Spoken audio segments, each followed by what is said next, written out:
Bienvenue à votre émission Langue fourchue. Après avoir tenté en vain de prolonger leur bail par un lingat d'un an pour cause d'insécurité, les députés de l'Assemblée nationale devront, comme le sommet de l'exécutif, se soumettre à nouveau au choix du peuple le 22 novembre prochain.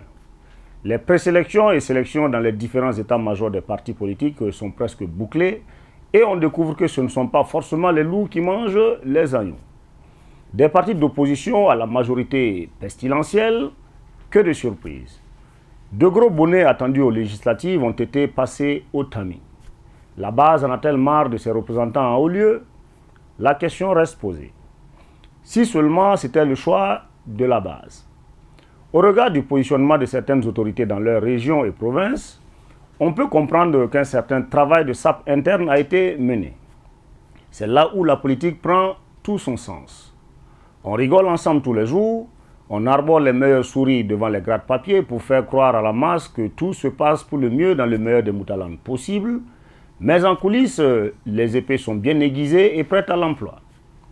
Voilà une personne que personne n'attendait dans les hautes sphères un jour, mais qui, par le piston d'un babatché, arrive à un sinistère juteux et qui décide enfin de voler de ses propres ailes.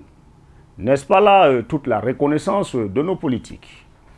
En effet, voulant asseoir ce qu'elle pense être un acquis, cette bonne personne va faire acte de candidature aux législatives dans sa province sans en souffler ne serait-ce qu'un petit mot à son mentor, lui aussi positionné. Jusque-là, aucun mal quand on pense que chacun à son petit niveau peut apporter un plus à sa communauté. Là où il y a un couac, c'est quand cette bonne personne torpille son mentor de la même famille politique et filiale, sans vergogne, avec l'aide très coupable d'autres personnes faisant la courbette et demandant presque l'aumône à l'autre. Le mouta, ce n'est pas uniquement dans les affaires. On mouta partout où on peut parce que cela peut porter plus ou moins fruit un jour. Seulement, ce travail de sape n'est pas sans conséquence pour les torpilleurs. Comme le disent certains bons croyants, tout se paye ici-bas et cela semble avoir commencé pour cette bonne personne qui a atteint le summum de la bassesse. En effet, respectée qu'elle aurait dû être par les dogos, elle se fait savamment recadrer, sinon traîner par ceux-ci, eu égard à tous ces écarts. Et l'on voudrait traiter ces jeunes d'impolis et de je ne sais quoi encore. Le respect et la politesse n'est pas l'apanage d'une classe d'âge. Et souffrez que vos âneries vous reviennent en pleine poire. La base manipulée a fait de vous certainement le candidat idéal. Sachez que cela demeure tout de même un rêve dont vous risquez de vous réveiller tout en sueur. Une chose est d'être positionné, une autre est d'être posé. Les voies de la masse sont impénétrables et les sanctions tomberont bien assez tôt.